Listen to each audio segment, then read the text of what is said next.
Good morning, everybody. Good morning. It's Wednesday, and I feel like painting up a storm today. So today's project, I wanted to talk about getting one of those big sky feeling in your painting, and how to go about it, which process I should use, and that sort of thing. I'm Shelley Prior. If you're not familiar with me, I am a full-time watercolor artist in Ontario, Canada, and every Wednesday morning I teach a watercolor demo on YouTube. So check out my past ones and subscribe if you want to catch up on my upcoming ones. So let's get into this now. We'll oh, and I should mention that if you're here, put a comment in the chat and mention where you're from. So this is the image that I'm going to work from here. I'm not going to stay to it too true. It's very difficult when you're doing skies, because you're working a lot of wet in wet and that sort of thing. It's very difficult to keep it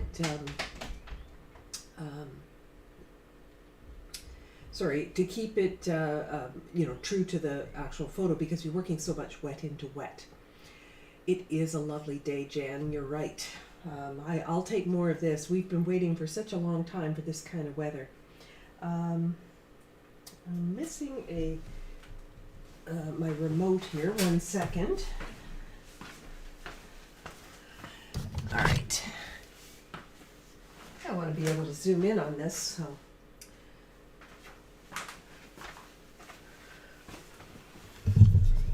Just give me 1 second here. I forgot to bring my microphone over and all that stuff. Hopefully you can hear me fine. So this image here was taken while I was on holidays in, I think it was Antigua.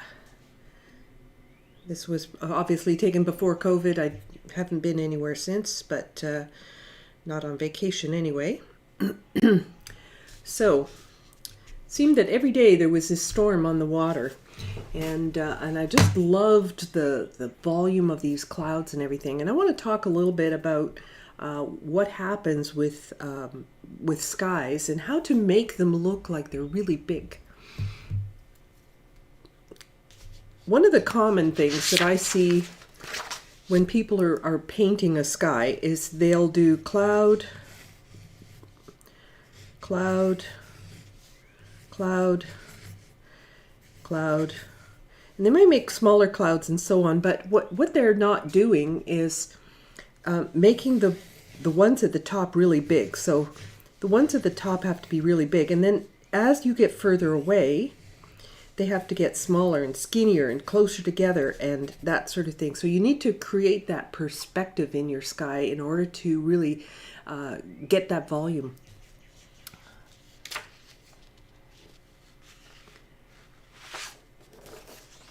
Oh my gosh, 81. Oh. In Indiana. Wow. It's, I don't know what it is here today, but I just know it's really nice for a change, which is really lovely.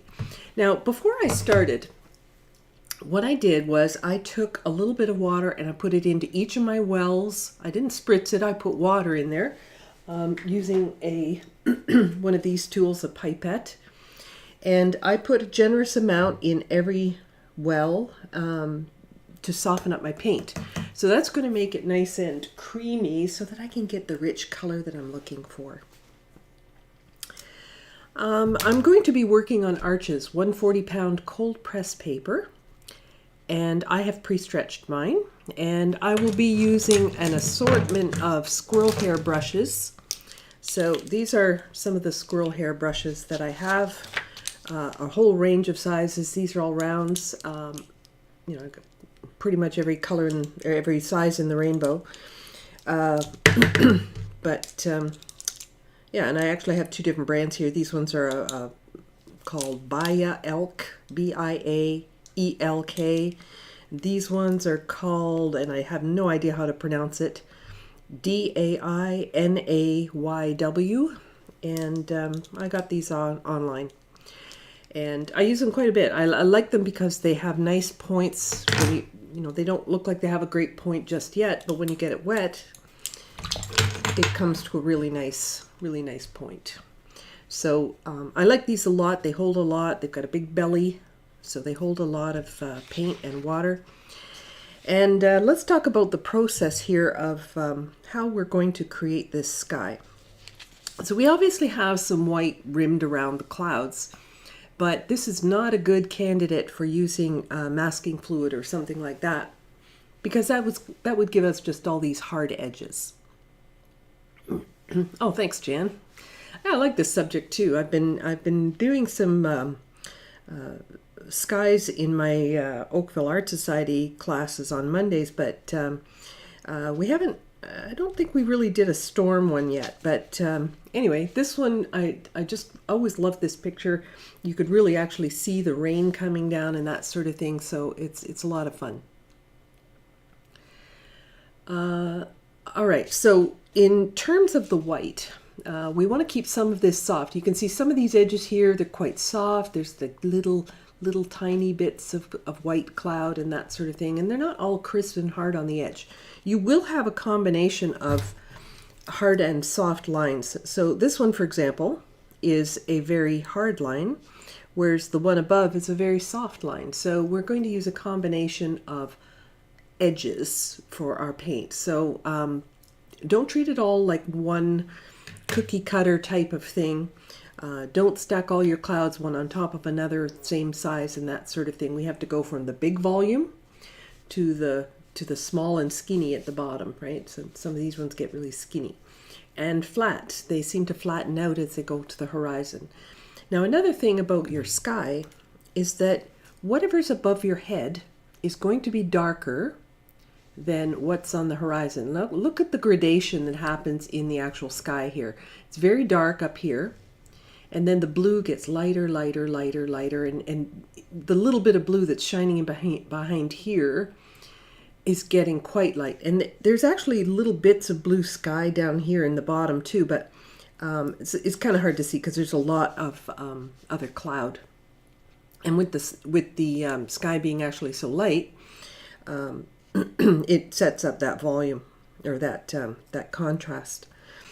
So what I'm seeing here is not absolute pure white. I see actually kind of an off-white, a little bit of a warmer white in some of these clouds, just before it transitions into this sort of purpley gray and that sort of thing. So I want to put a little bit of color into these clouds. I don't want to have it simply gray.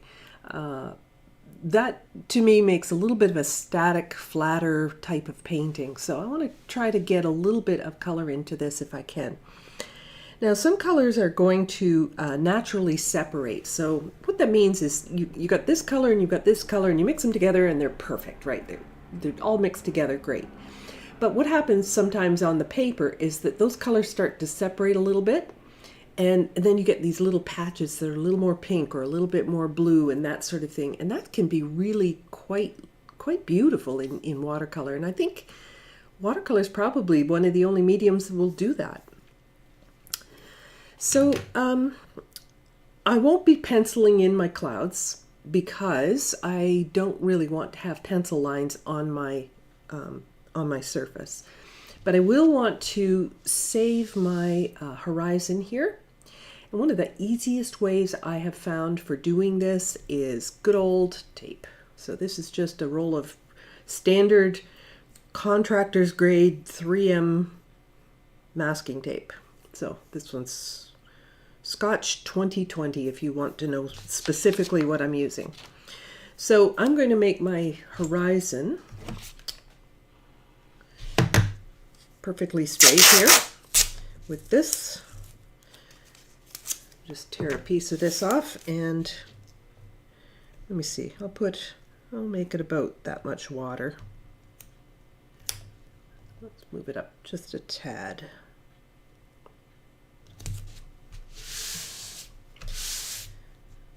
Am I straight? I'm a little bit crooked. Not too bad, but just a little bit crooked. There we go. Okay, so I've got a nice straight horizon. I want to make sure this is the edge that's down tight. And just to make sure that I don't really mess up my water, I'm going to put another piece of tape on here just to keep this clean. So, there. All my water is now protected from spatters and drips and blossoms and whatever else. There. Okay. Now, big brush. I'm going to use this great big one here. A big flat brush is really great for this too. I just want to wet my sky. But actually, before I do that, I want to start mixing up my colors and have them right ready to go. So, as I said, there's a little bit of warmth in some of these clouds here. So I'm going to take a bit of raw sienna. And I mean just a tiny bit, just a tiny bit there. And I'm going to warm up this cloud. Now, you could look how much water I'm adding to this. There's hardly any color. And you might think when you put it down, well, that's not going to do anything, but it will.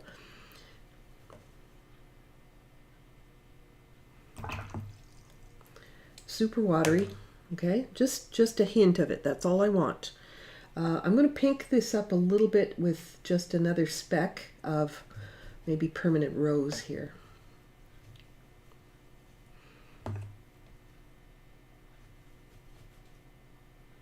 Hardly any. So I end up kind of a peachy, oh, grabbed too much there. Just a peachy color.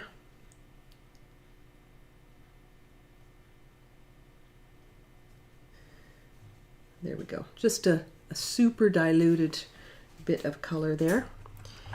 And you may not see that in here, but I'm going on the principle of warm color versus cool color, right? So if I want to create the feeling of light and sun and that sort of thing, I want to have a little bit of glow in here. Now I'm not going to do all of my whites with this color here, but I will put a little bit in behind this. Now, then this starts to transition, and I don't know if you can see this in the reference, but I have kind of a little bit of a purple gray blue in here, and then it transitions into more of a real blue in the shadows. So I'm going to take, I love neutral tint. Now neutral tint is kind of a purple gray. If I have a scrap here, I don't know if I do. Neutral tint looks like that. Payne's gray looks more green. The two of them together. So if I zoom in on this, I have to hide this phone number on here. There's a slight difference, but it's not really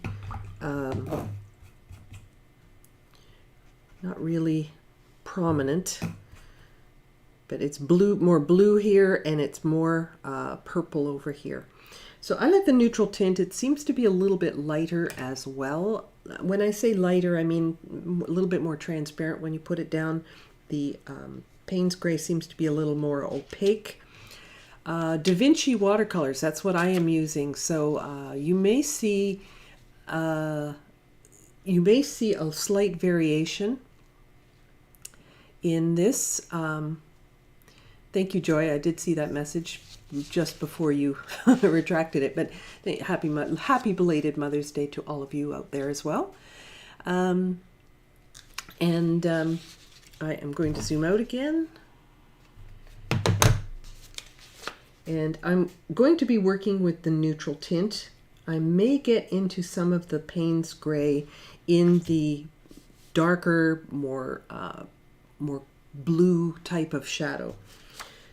So, but neutral tint is what I'm going to begin with. All right, so I'm going to have this brush ready, cleaned out and ready to go. My paint's ready. And I know I don't have enough here. Let me get a little bit more here, because I do know one thing, and that is that once I wet this paper, I need to paint quickly. So if I'm going to do that, I need to be able to, I need to have enough paint ready to go. If I stop in the middle and start mixing up color, it's going to slow me down. The paper's going to continue to dry whether I'm mixing paint or not. So I want to be able to be prepared. Now, back to my big brush. I'm going to use this just with clean water here. And I'm going to wet the entire sky. Now, very often when I do my clouds, I will paint the clouds first, and then I paint the sky around the cloud. And the reason I do that is because it's very hard to paint around something that just isn't there. I actually do them in kind of 2 steps as well. So I'll put my clouds in and I'll dry my paper. Then I'll re-wet my paper and apply my sky. Now you might wonder, well, why don't you just do it all at once? And the reason is that when I re-wet my paper, I don't want to, when I come in with my blues, I don't want any of my blues mixing with this color because that will make a muddy color. I want to see what I have first, and then I will come in and paint my blues around it. I like to be able to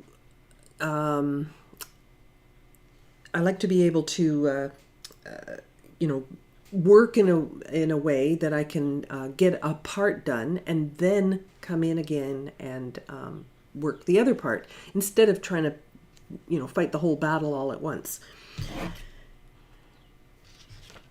All right, so here we go. I'm going to use 2 different brushes here. So I'm going to use one for my warm color and one for my gray. So I'm just talking for a second here just to get the paint or to get the water seeping into the paper. And I'm looking for a particular shine on my paper. I don't want puddles. As you can see, it's very wet looking right now. And I want it to be a little less wet. If I paint into this immediately, if I don't give it, a little time to soak in, what happens is the paint's just I'm going to touch it with the brush and the paint's just going to explode. So I'm just waiting a little bit for this to soak into the paper. Now what happens is the paper starts to buckle a little bit. Even though it's stretched, it's wet, so the fibers are expanding. So I need to redistribute any of the paint or the water that is gathering in the valleys and distribute it so that the peaks get an equal amount of water. If I just leave it to soak and don't do anything to it, I will have really wet spots and then really dry spots wherever it's high, wherever the paper's elevated. So I'm trying to get it the even shine all over. It looks pretty even now, and the shine, it doesn't look quite as wet. Most of it's soaking in, and the idea here is that if I fill up my paper, the paint will stay on top of the surface a little bit longer, so that buys me a lot of time. Now in this case I really want to have soft edges because I'm going to be creating the actual clouds here. And let's see, let's just touch gently and see what happens. Okay, so this is okay. And I'm going to just touch in a little bit of this here and there. I dripped some water on my reference image, my printout here, so it's got a big blob in it, but I can work around it. All right, so I'm just going to find a few places where it's going to be light in my painting. So here and around here and a little bit down here. I won't worry about the little ones so much. And you can see this is, barely there, right? I'm not Not adding much at all here. Just a little hint of this. All right, so that didn't look like much. And you might think, well, why bother? It's, you know, it's nothing much. But it sets up that warm, cool thing, which helps to relay to the viewer that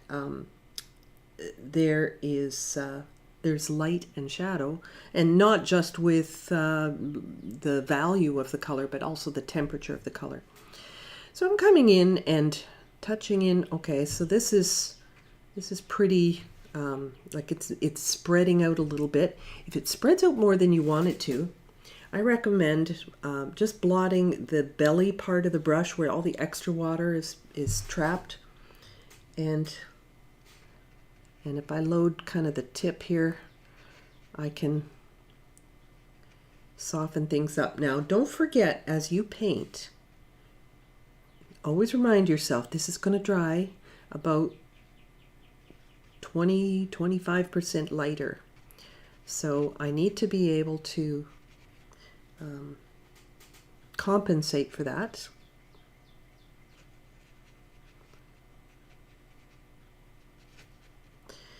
All right, so I think I would like to take a little bit of that permanent rose and go a little bit, not that much. So let's take some of that up, wipe it off. Just wanted a little bit in there. And I want to get a little bit of variety in my clouds here. So I want to get a little bit of this, a little bit of warmth, pinker color in my grays for my cloud. Nearest to the light.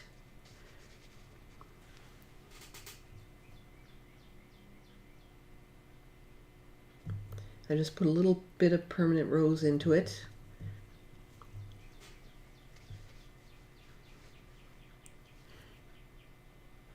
And every once in a while I'm going to do some of these little tiny clouds too. I love watercolor for clouds because it practically paints itself. You know, all the softening just happens.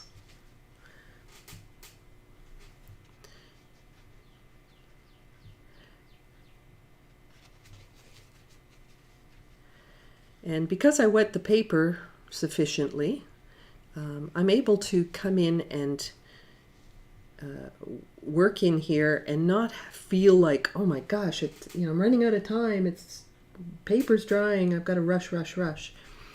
I can come in and get pretty, specific about where I'm putting these clouds and things like that, right? So coming in here and look at the volume of these clouds. Like they're really big and round.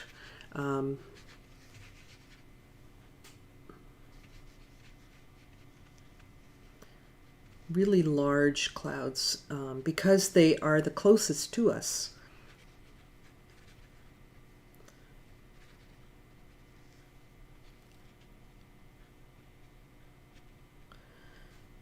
Right? Okay. So we get those ones overhead. They're really big. They're really round. And then it starts to sort of weave its way down the sky here.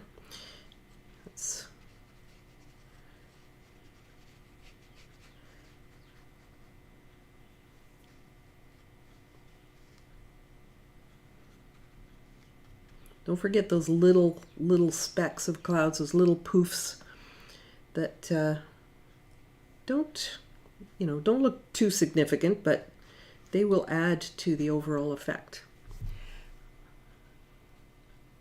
Oh, you're very welcome, Nicola.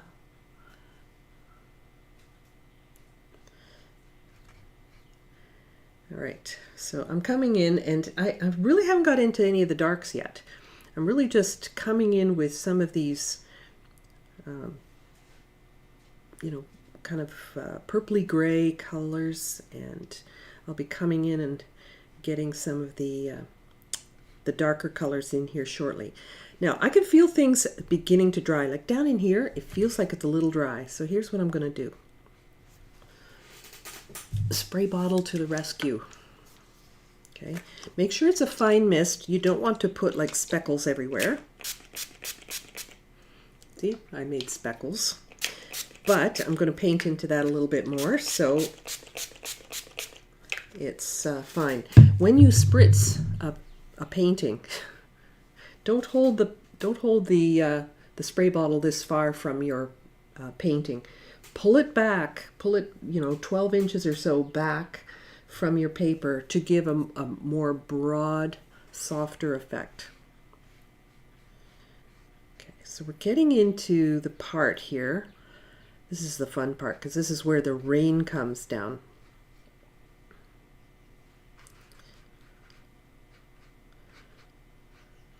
So I love showing the actual effect of the rain. Now, some of these gaps in the clouds are going to be important just to show that the light is hitting the tops of clouds. Look at this nice dark one I got there. Let's go dark again in some places.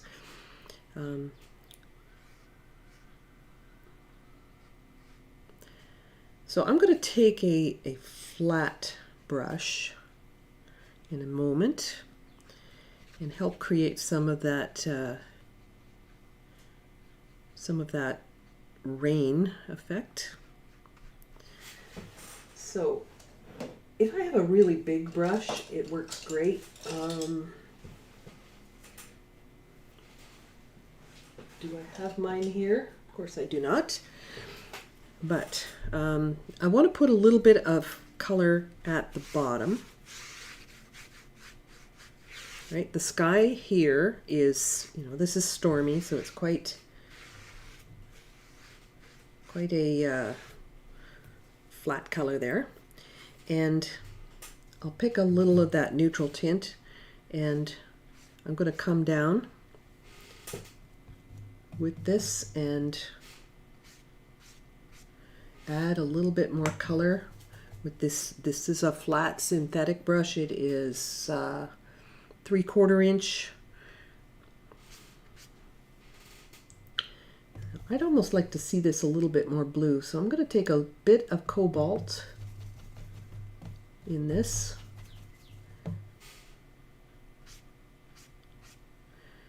And it's coming in on a diagonal, so that's going to give me that stormy effect. And then I come across. Now I'm going to come back to my round brush, adding a bit of cobalt blue to this now.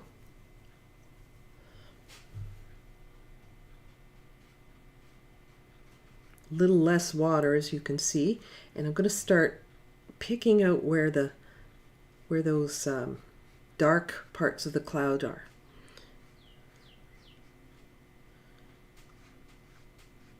Really skinny clouds along the horizon here. Go for the drama. Don't be afraid of too much, putting a little bit of contrast in there. Now, we're working on a wet surface. That's actually diluting some of our color. So that means that it will end up drying lighter than what it looks like right now. So it might look really dark, like uber dark right now, but it won't stay that way once it's dry. Right, so let's get a few little clouds in here. And now I'm going to start coming in, and I won't come right up to my edges like I did, up in here. I'm going to leave some of this coloring already here and focus more on the base of the cloud, the underside where it's really full of rain and has a lot of volume. So my paint is a little bit drier as I do this.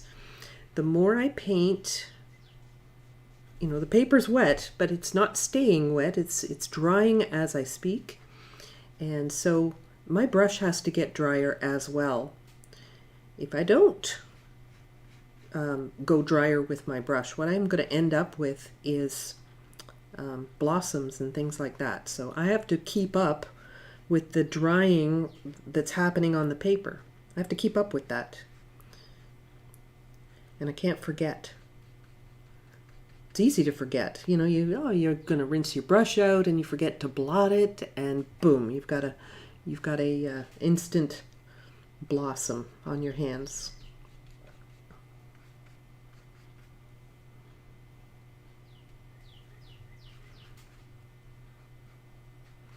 These little bits of white in here, those are important because that's what makes this dramatic, right? The contrast that's in there.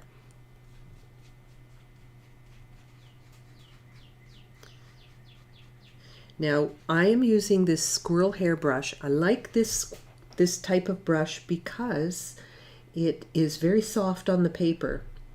If you use a synthetic brush for your clouds, you may potentially lift off the first layer. Not intentionally, of course, but you may lift it off because your brush is a little bit coarser than the synthetic or the natural hairbrush. I'm using a feather touch as I do this as well. Let's get a little bit of volume in here. Now I can feel things drying a little bit. So what do I do if it starts to dry too much on me? I can always spritz it. But the other thing I can do is to allow this to dry and then re-wet things. You know, as much as you think one cloud needs to be done in one fall swoop, you can actually do it in a few sort of manageable steps. Okay, so over here we got to get some real darkness in here.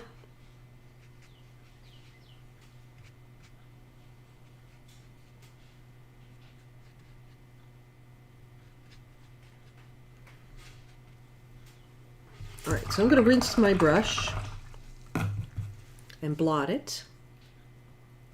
You notice how I blot my brush with the side of my brush? That's because this is where all the water's trapped, in the belly, right? So I blot the side of my brush, not the tip. And with just a little delicate touch, I can manipulate some of those edges to my liking. I can even pick up and add a little bit more if I need to.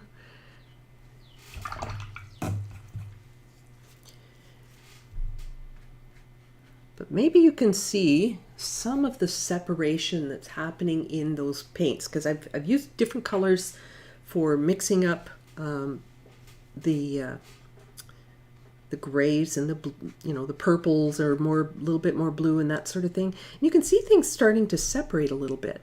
I absolutely love that look. I think that's really quite beautiful in watercolor. All right, so need to have a few little ones in here, and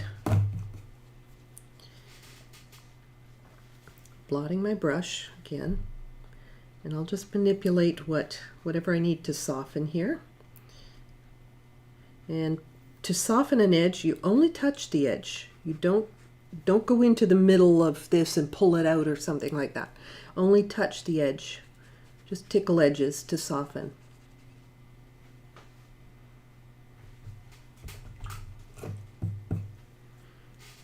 Okay, this part here, this is sort of blossoming out where I don't want it, so I'm going to pull some of that back.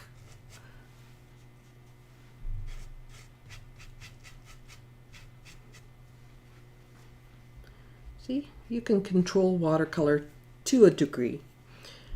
I can lift out a little bit in a couple places if I need to, and I'm going to wipe my tape off, because every time I paint and I have loads of paint and loads of water on my tape, there's always the potential that that's going to get back on my painting and create a blossom at the edge of my painting. All right, so, and I am working flat, just in case you're wondering. I'm working flat. You know, if I need to help things flow downward, I can actually work on a vertical or a 45-degree angle or something like that. Oh, Bobby's just asking that question. Yes, I'm working flat, but you could actually work on that, but I didn't want all my paint I didn't want gravity to bring everything downwards, so I'm working flat.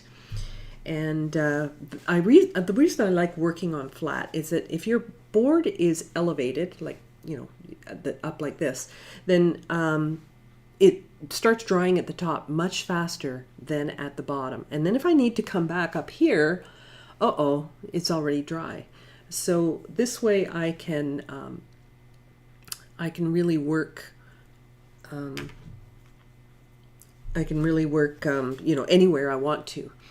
Now I can see through here. I need to get a little darker, but there's no shine left on my paper. So what I'm going to do now is I'm going to dry what I have, and then I'll put in my sky, and then I'll come back and adjust anything that I want to do in my clouds. If I go in here now, I'm asking for trouble. So that's not what I'm going to do. I will just, I'm going to use this heat tool to dry this quicker and quieter. And since I don't have any masking fluid on here, the heat is going to be okay for this.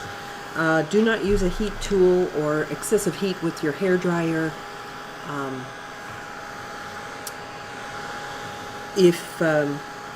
If you have masking fluid, because you can bake it onto your paper. Most of my landscapes I don't use masking fluid unless it's for building or something like that, something man-made. But in nature I usually don't do a lot of masking. So Margot, you're asking which colors, which paint's divided. Well, the pinks have separated out from the neutral tint a little bit here. The blues have separated a little bit. Like down here, you can see I put this stroke in here, but then the pink in the color has separated out. Just, you can see maybe that there's a little bit of a temperature change there.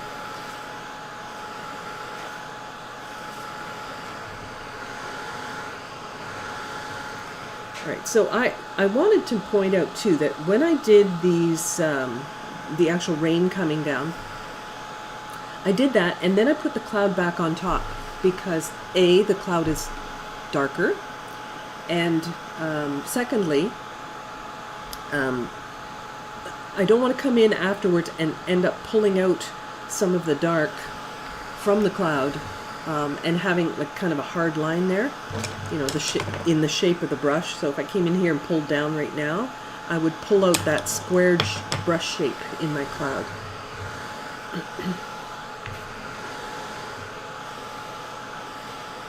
But hopefully you can get a sense of that, grandness of the sky. It's because these ones are big and round, and these ones are flat and skinny, and you really get the sense of perspective with that. But leaving some of these whites, you need to leave some. You can't fill in, well, you could fill in your whole sky, come to think of it. If you didn't have any blue sky, you could. But I think in order to have the volume of the cloud, to have the highlight and the shadow, you do need to leave lighter areas at least.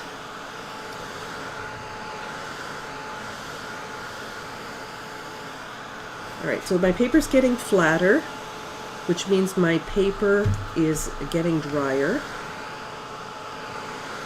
And the reason I stop and dry this in between is because I want to set what I've already done. I don't want to disturb it.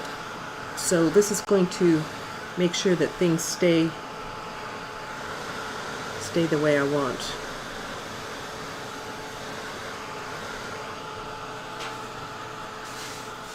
All right, so this can go off.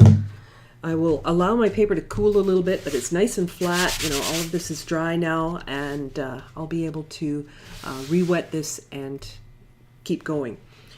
Now, in the re-wetting process, if I use a brush and I start brushing back and forth, I can potentially reactivate these first colors and move them back and forth and that sort of thing. So one of the easiest ways I've found to re-wet the paper is my spray bottle. This is just a recycled hairspray bottle, and it has a nice sprayer, so I use this. Okay, so this is cooling down. It's pretty good now, and I'm just going to spritz it, but before I do, I'm going to mix up my blue sky color. So over here, I'm going to use some cobalt blue. I'm also going to use a really nice color called Indanthrone, which is almost a navy type of color. Really quite beautiful. I'm going to use this more near the top of the sky. It needs to have that rich royal color to it. And then as I work my way down, I'll start transitioning into my cobalt. All right, so I will spritz.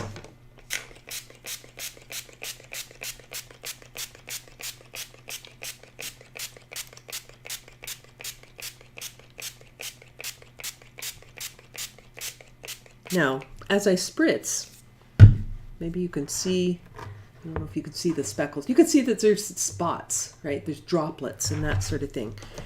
Okay, so I will take my clean brush. This is my clean water brush, my big one, and I will just tickle the surface. So I am using a brush, but it's such a light touch, and I've already got sort of even distribution because of the spray bottle, and I can come in and do that and not disturb what I've already done. All right, so I'm going to start at the top, up here. Too soon, right? It just went crazy there. So I will drink that up, pick up less color. Right, picked up less color, and my brush is a little drier now, so a little bit better control.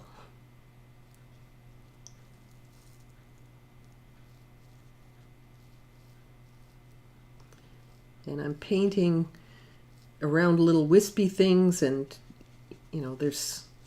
I don't really mind if it's not exactly like the photo. I mean, clouds are constantly changing. Who would know anyway?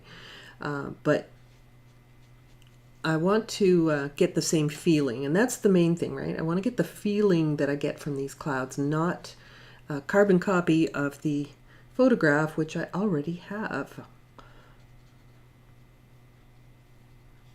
So just dancing around some of those, and all of this will soften up and even out.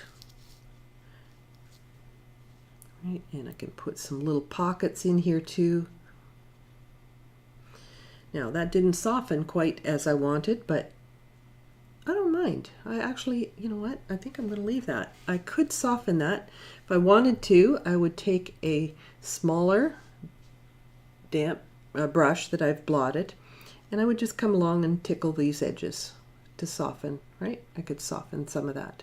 But I like that there's a little bit of hard edge in there too. Combination is quite nice. All right. So as I'm working, I could have another brush ready, just right ready to start softening if I need it. And I'm coming down into my clouds here. And I'm deliberately leaving lots of white here on some of these. And there are a couple of hard edges. I actually like it, so I'm leaving it. I like some of those hard edges. It's the combination that makes this convincing. And a few wispy things. And the wispy bits, it's just simply leaving some white paper, like painting around a few little specks. And that gives you those wispy clouds. And this is one process you could actually work with your board elevated, but I like working flat. I guess I got used to it because I've been teaching online so much, and if I elevate my board, I don't see it this, or like the camera doesn't see it the same way. It becomes distorted. So I'm trying to keep it fairly straight for the camera.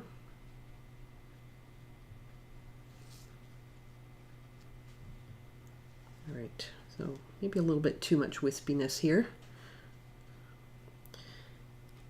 I'm going to bring a little bit more dark up to the top here and see if I can get this looking a little bit more dramatic.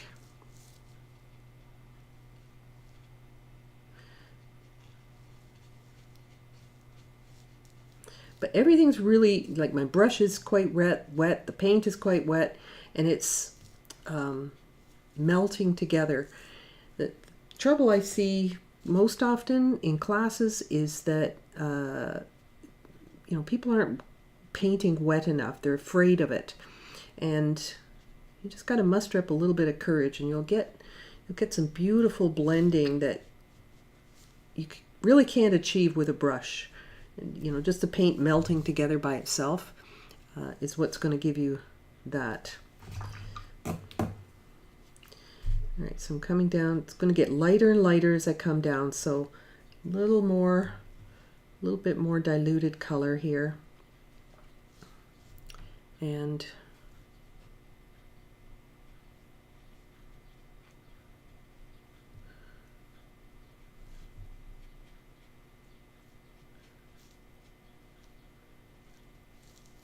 go.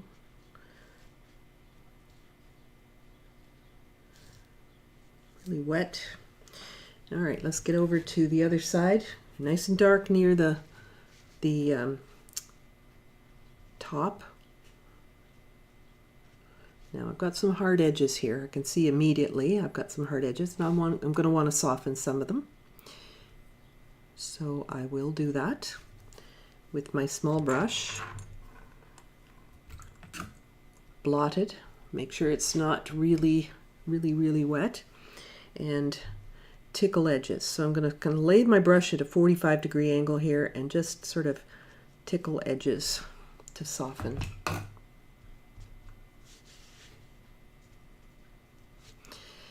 And you'll notice I won't soften every single edge. It's a combination of crisp and soft that make clouds look convincing, I think.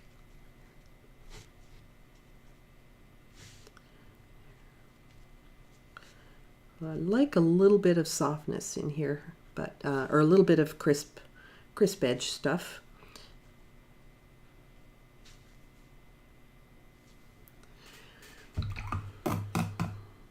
Like that. Let's put a little bit more of this in here. In fact, I'll just paint with this smaller brush because these are smaller areas. Yep, it's pretty much dry, so I'm going to rinse, blot, and soften as I go.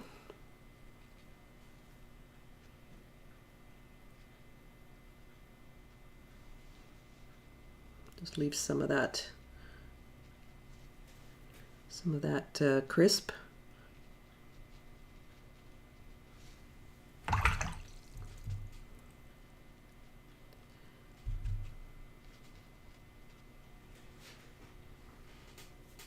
And just come in with a few more of these little bits in here.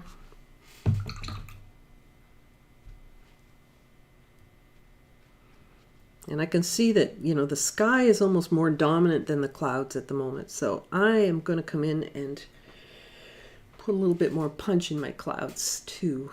But we'll see how this looks when it's dry. I think I'm going to need to do that, but we shall see.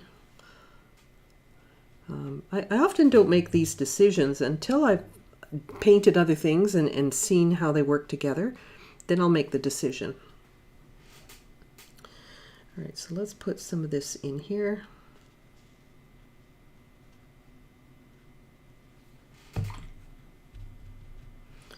And as I said, I'm not trying to make it exactly like the photo. I'm just trying to get the same feel.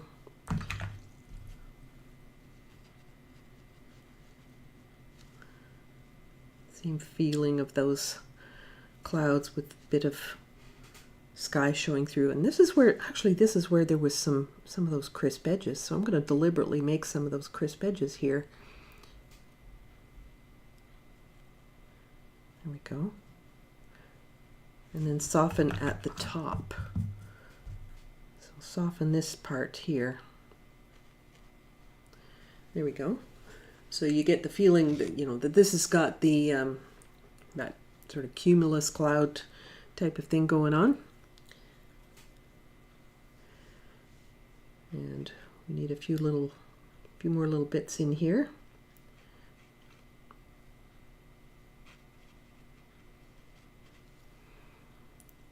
Rinse, blot, soften. Rinse, blot, soften.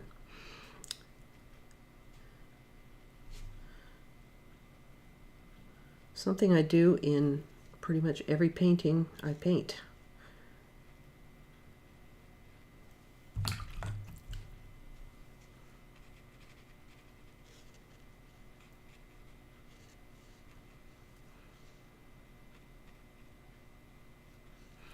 Get some of these edges softer. All right, so we're getting some volume here. This looks a little dark, so I'm going to pull some of that off.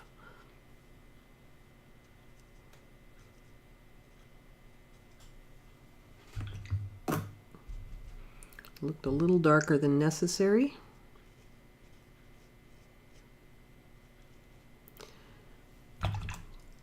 So I'm responding to what happens on my paper rather than, you know, just leaving things and saying, oh, I don't like how that turned out. I'm responding to it as, like, before it dries and becomes a permanent thing.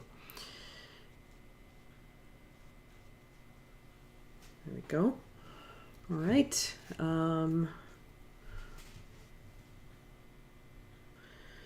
So this is where I think I want to come in and start building up a little bit more in my cloud as well. I'm going to set what I've done. So in other words, I'm going to dry it, and then I'll re-wet. Okay, so I'm going to dry it so I don't bother what I've already done. So everything will stay where I've put it. And then I'll re-wet it to build up a little bit more in my clouds. So it's this whole stop and dry in between that's going to save your painting, because I can tell you from past experience, if I just try to work in here now, it's going to be, you know, hard edges, and then I'll be trying to soften big clouds and things like that. So, you know, this is just going to be an easier approach for me.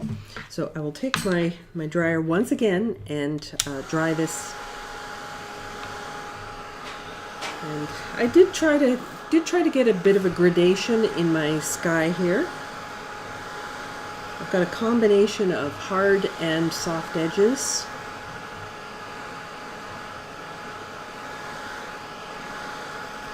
And at any point, if I wanted to add a little bit more to this, I could re-wet, you know, dry what I have, re-wet, and add in. So as much as a cloud looks like it was done all in one fall swoop,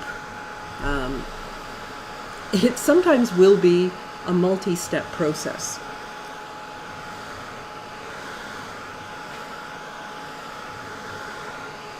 But I really want to get the drama going here. This dark that I have down here, I really want to get a little bit more of that type of thing going on. As neutral tint dries, it usually ends up being, you know, dark, but not like really rich. So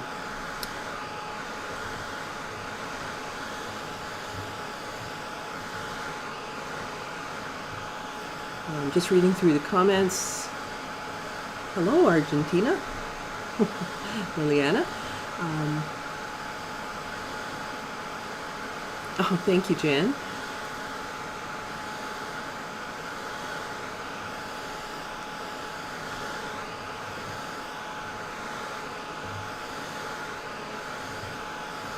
Oh, thank you. Thanks, Nicola. Yeah, Indianthropes, gorgeous color.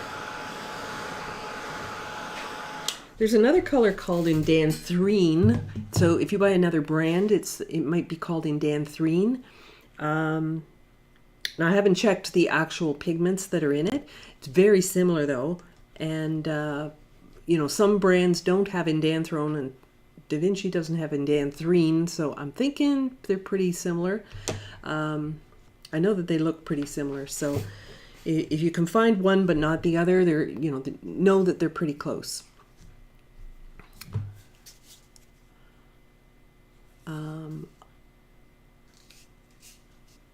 All right, so now this is all dry again, including, well, it's a little bit damp here. Maybe I better hit this a bit more.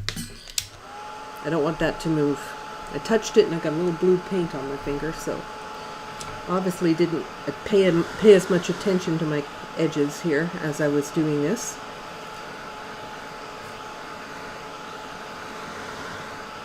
Now once I dry this, especially with heat, I'm not going to be able to soften edges, right? So soften whatever edges you want before you dry it, because then they're kind of locked in there.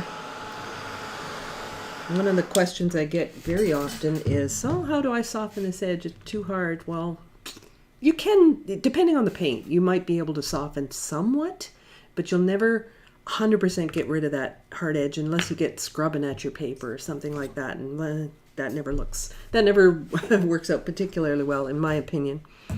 So once again, I'm going to re-wet, but with my spray bottle first, and then just a little tickle with my other brush, my large brush. So I'm going to wet all this where I want to paint.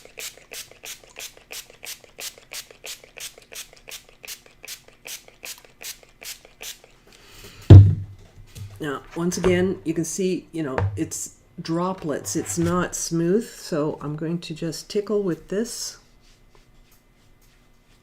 Barely feather touch on the paper. Don't want to disturb what I've got.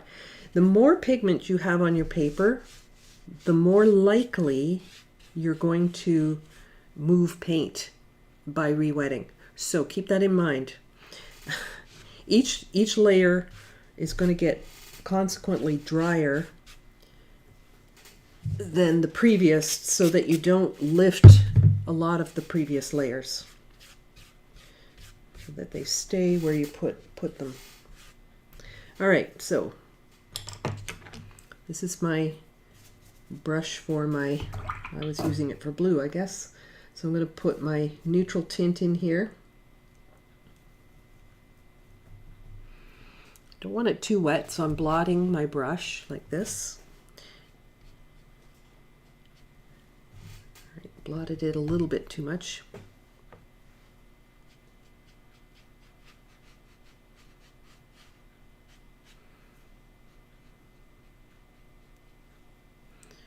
So I can get some of these really dark undersides, underbellies, I guess, of these clouds.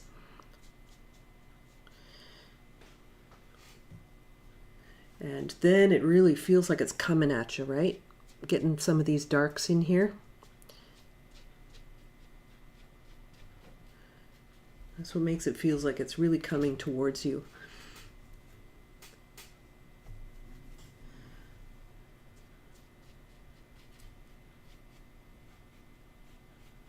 Love that. Okay, and the underside of the cloud, it's a little bit of a swoop, swoop, swoop. Rather than straight back and forth, you'll notice I'm using a little bit of a smile type of stroke.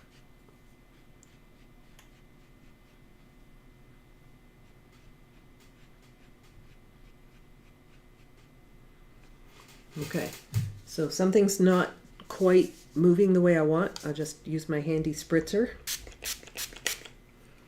and keep building.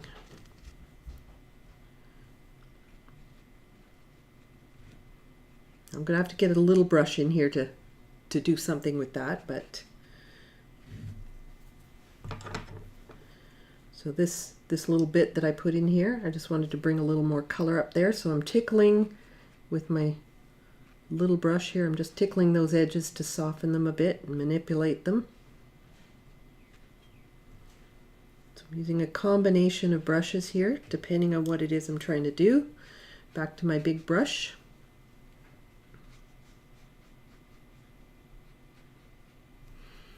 All right, let's soften some of this. Just tickle those edges. Okay, starting to get really dramatic. I'm going to spritz this up here a little bit because I think it's starting to dry slightly. Yes, it is. Getting a spray bottle with a nice mist to it can be your best friend. Can be really helpful. I'm going to put a little bit of blue in this, just because I think it's a little bit more blue up here. All right, so that looks a little patchy, right? No problem. Just take that smaller brush and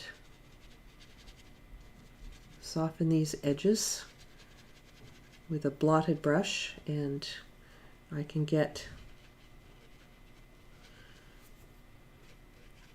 these marks. Look at these marks up here. You can really see every brush mark. So I'm going to come up here and just take my blotted brush and soften that.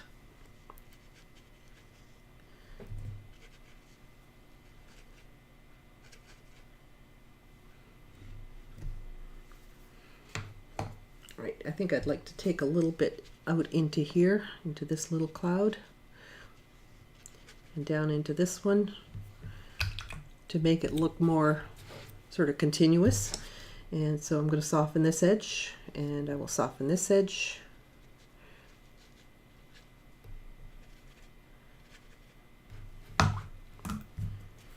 And I think it looks stormy. What do you think?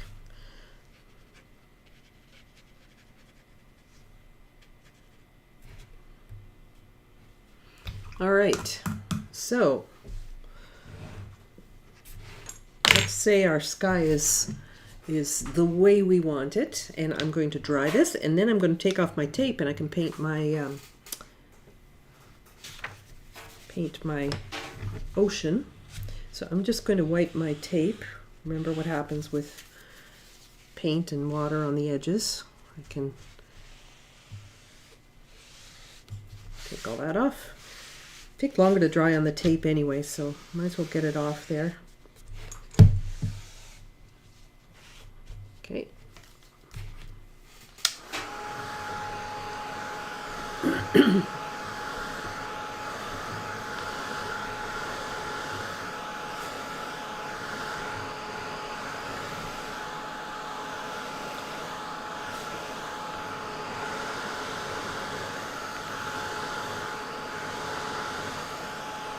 So I only added little bits in there. I didn't have to redo everything. I just wanted to create this gradation. So I've got a little bit of that warm tone in here, and then it turns into a sort of a warmer blue-gray, so it has a little pink in it. And then the neutral tint has a little bit of a purple tone to it. And then we start getting into a little bit more blue. I added a little more blue to my darkest value here, so that it's transitioning from a warm to a very cool in the shadows. But you can see how important those whites are.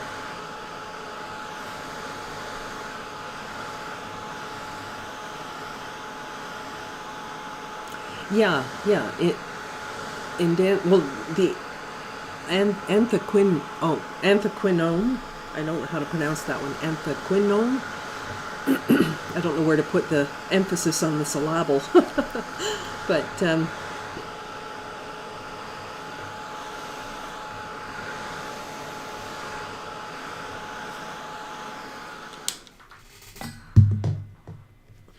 but if you're using artist quality paint as opposed to, say, student paint, you're going to get these richer colors. Also, the other trick to getting the richer colors is what I said at the beginning, which was to soften up these wells. Don't get your brush and start digging into a hard paint. That's going to wear out your brushes, and you're never going to get that beautiful richness. Now I'm going to take this off. and move it. I'm not gonna throw it away. I'm gonna move it to here. Better make sure that's fully dry before I move it. But I want to move it up here to protect my sky now. But I'm going to make sure this is bone dry. If this is even a little bit dry and I put tape on it, the paint I put down here is going to get underneath. So I'm going to just give this an extra blast just to make sure this is fully dry. So if you've ever put down tape and the paint goes underneath, it's one of the reasons would be, you know, bad tape, or your paper's not dry enough. So it needs to be dry enough for this to actually work.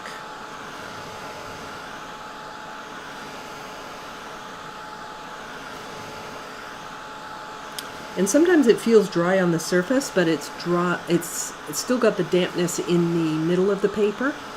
So make sure it's dry all the way through to the back of the paper.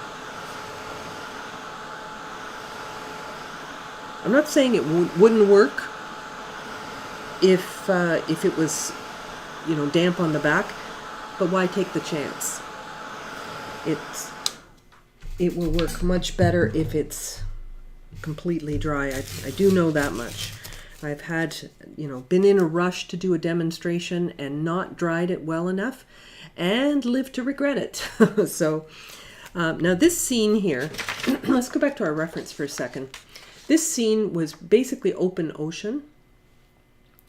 I think it would probably be a little nicer with, you know, land back here, or maybe, you know, there's actually a little sailboat here in that little twinkle of light. You know, you can use your imagination and put in whatever you want. You know, you put something in the foreground if you want to. But, you know, there's people in the water here. And this, just the way this photographed, it looked like so much more dramatic, like more scary than it actually was in person. But I loved how the grand sky kind of feel about it. Anyway, so I was just letting that cool off a minute so that I could come in and tape this off. Now I have to be very careful with my edge here. I want to line it up perfectly.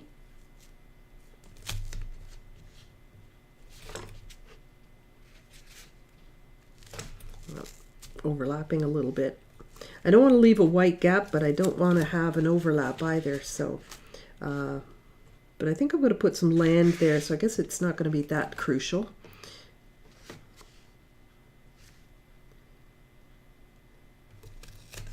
Okay, so I think that's pretty good. Secure it well, press it down with your finger. This part up here, not so important, but this edge is going to be very important. Get that well secured, and then I can do my water. So my water is a little bit tropical, and we have kind of a bit of a turquoisey or cerulean blue type of color in there. So I'm going to start off with just a wash of that, and then I will drop in some of the darks here and here, you know, just in a couple of places. And then I'll worry about doing some texture on top. So I'm going to use my larger brush here and some cobalt blue. Let's find a place to mix this.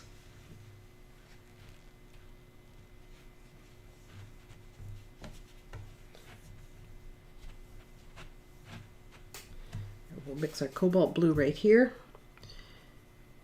Nice ocean color, and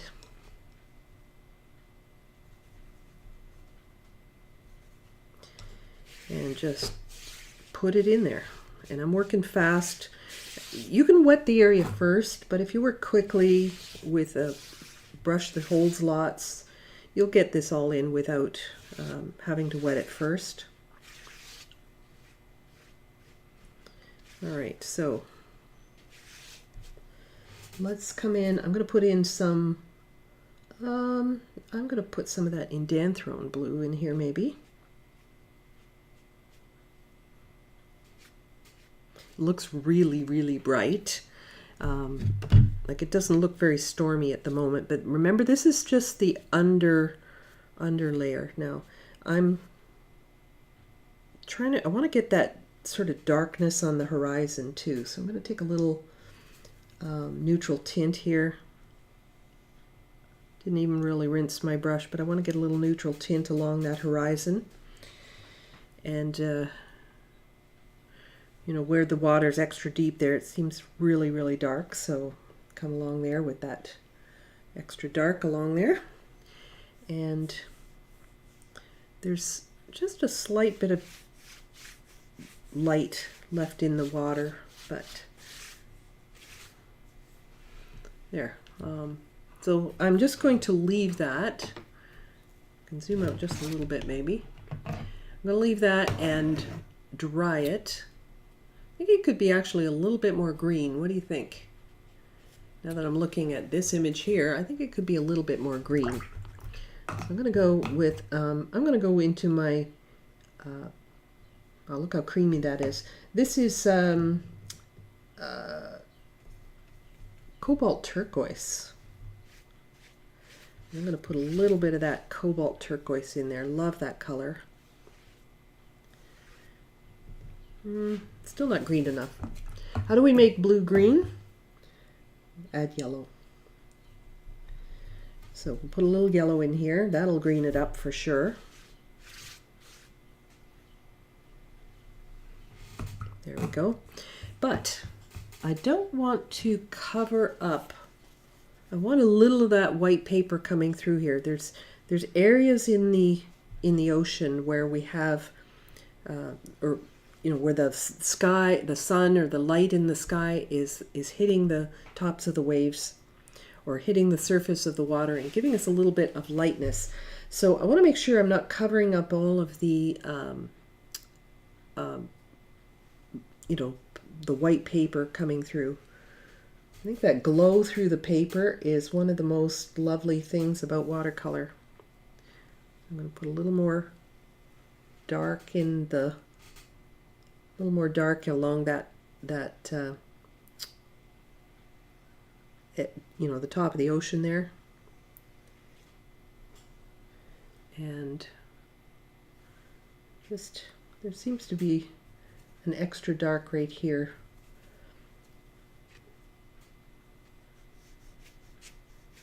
A little bit of neutral tint in here, just getting this a little bit darker in a couple places.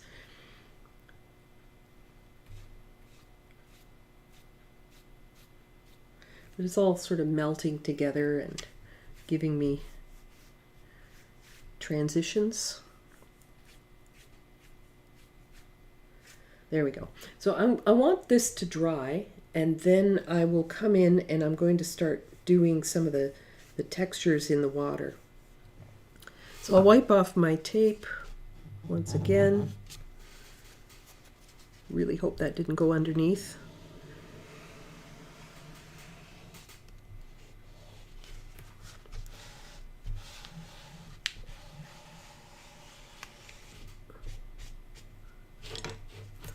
Right, so dry this one.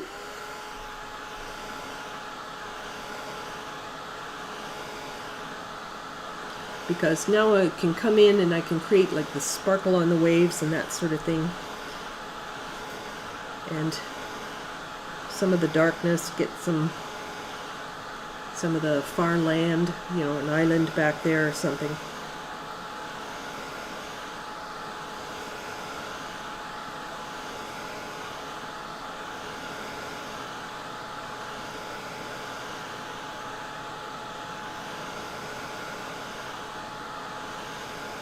I want this fully dry though, because I want to use a little bit of a dry brush technique for this.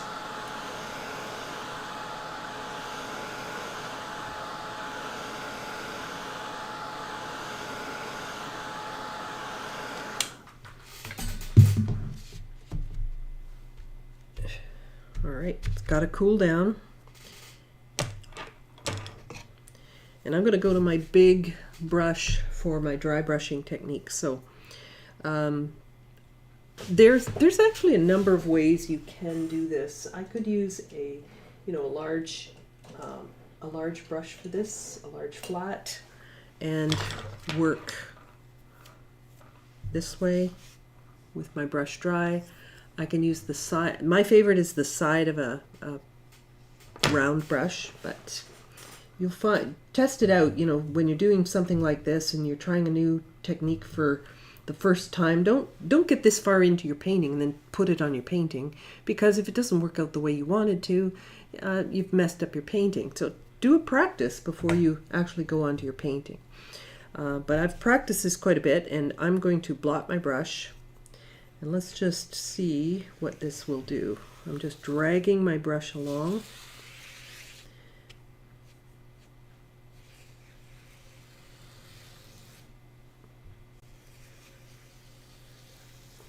And it's giving me the broken stroke here that is going to emulate the waves.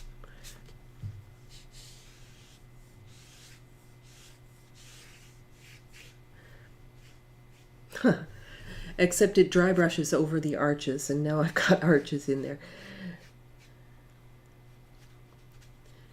All right, so I won't do too much of that. My paint wasn't really heavy or anything like that. But what this water needs now is a bit of sparkle. So there's a number of ways I can do it, but today I think I'm going to scrape out a few sparkles in the water. So I'm going to use a knife for this. All right, so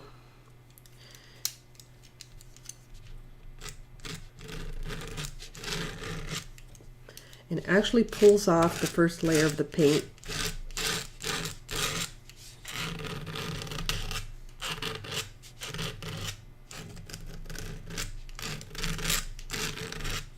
And it will scrape up your paper a little bit, and that's fine. You want to expose that white paper again. And let's get a little bit over here too.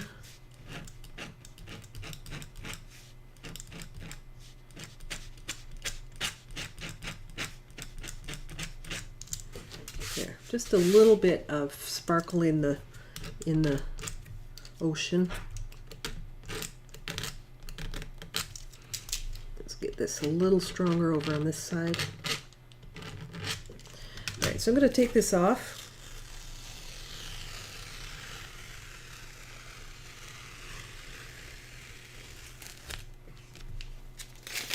There's our ocean. And like I said, I think it would look nice if we had an island back there. So I'm just going to do a silhouette of an island back here. So just going to use some neutral tint for this, and I could put some tape along there to help me do this, but just don't want to take any more time. So coming in here, and I think I'll take it right off to the edge.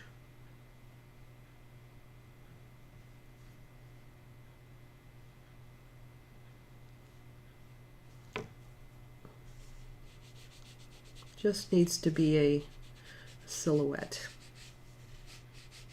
No details, too far away. There we go. So a little bit of an island there. All right, so there we have it.